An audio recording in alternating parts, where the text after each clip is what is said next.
চূড়ান্ত ভণ্ডামি ছাড়া কিছু না।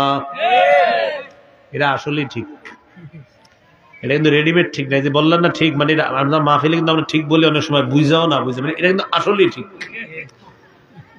আপনার ময়লা কাপড় পরে থাকে বা সালা পরে, আর চুলগুলো আপনার জটলা বানায়, বাস আমরা অনেকে মনে করি পীর। তো যদি জিজ্ঞাসা করেন ভাই হার পিছে আটেন কা, কয় আরে কি যে আছে বুঝবা না, এরকম কি যে আছে বুঝবা না, এরকম। হক্কানি পীর হইলে আপনার উনি এখানে বৈশা কথা বলতে হবে। চরমনায় পীর সাহেব মাহফিল, এখানে বৈশা উনি কিছু শিখায় জাতিরে। উজানি পীর সাহেব জাতিরে কিছু শিখায়, ডালকানগরের পীর সাহেব জাতিরে কিছু শিখায়। আমাদের দেশের হক্কানি পীর মাশায়েখরা জাতিরে কিছু শিখায়। কিন্তু সালাগাই দিলে আর চুল জটলা রাখলে জাতিরে কিছু শিখান লাগে না, ওখানে চুপচাপ ধ্যান ধরে থাকবে। আর কিছু জিজ্ঞাসা করেন, বলবে ভাই কিছু একটা আছে। কি বলবে? কিছু একটা আছে।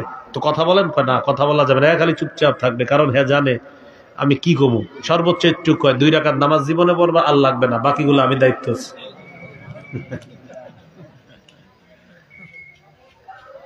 তো এই জন্য বলেন, ইচ্ছা করে ময়লা কাপড় পরে চুল জটলা রাখা, এটা ইসলাম সমর্থন করে? আল্লাহ আমাদেরকে এই জাতীয় ভণ্ডামি, তাদের থেকে আল্লাহ আমাদেরকে হেফাজত করেন। ইবনে মাজার 1056 নম্বর হাদিস, আয়েশা সিদ্দিকা রাদিয়াল্লাহু তাআলা আনহার বর্ণনা, তিনি বলেন, আন্নান নবী সাল্লাল্লাহু আলাইহি ওয়াসাল্লাম খাতাবান নাস ইয়াউমাল জুমুআ।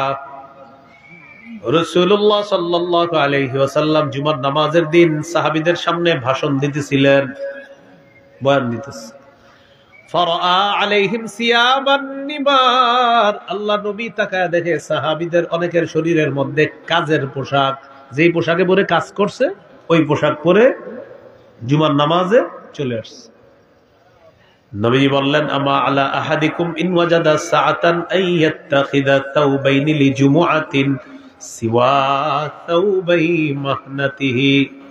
শোনো, তোমরা তোমাদের যাদের সামর্থ্য আছে তাদের উচিত হলো কাজের পোশাকের পরিবর্তে জুমার নামাজের জন্য আলাদা 2 জোড়া পোশাক রাখা। জুমার নামাজের সময় যেন সে এই উত্তম পোশাক পরে জুমার নামাজে আসতে পারে। হাদিসের মাধ্যমে বোঝা যায় জুমার নামাজ, ঈদের নামাজ, এই নামাজগুলোতে আলাদা একটু উত্তম পোশাক পরে যাওয়া সুন্নত। হ্যাঁ, একটু উত্তম পোশাক পরে যাওয়া উত্তম, সুন্নত। তাহলে উত্তম পোশাক মানে নতুন পোশাক না, প্রিয় ভাইয়ারা। উত্তম পোশাক মানে কি পোশাক না?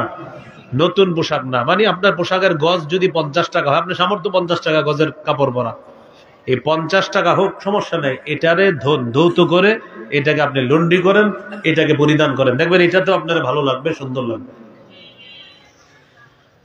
তো যার সামর্থ্য 800 টাকা গজের সেইটা পরবে, যার 600 টাকা গজের সেইটা, যার 100 টাকা গজের সেইটা, যার 50 টাকা গজের সামর্থ্য এটা।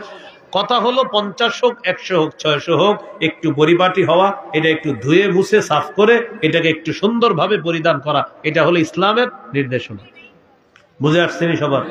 তাহলে নামাজে যাব, সতর ডাকতে হবে। এটা ওই যে কলেজ ভার্সিটিতে পড়েন, ম্যাচে থাকেন বা হোস্টেলে থাকেন, 4-5 বন্ধু একসাথে এক রুমে। মহিলা হোস্টেলে মেয়েরা 4-5 বান্ধবী একসাথে থাকে, মাদ্রাসায় ছেলেরা একসাথে থাকে, মেয়ে মাদ্রাসায় মেয়েরা একসাথে, তখন সতরের কি মাসালা?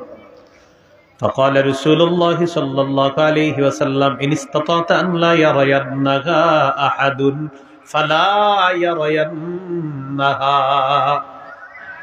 যথাসম্ভব এক পুরুষ আরেক পুরুষের সতর দেখবে না, এক নারী আরেক নারীর সতর দেখবে না।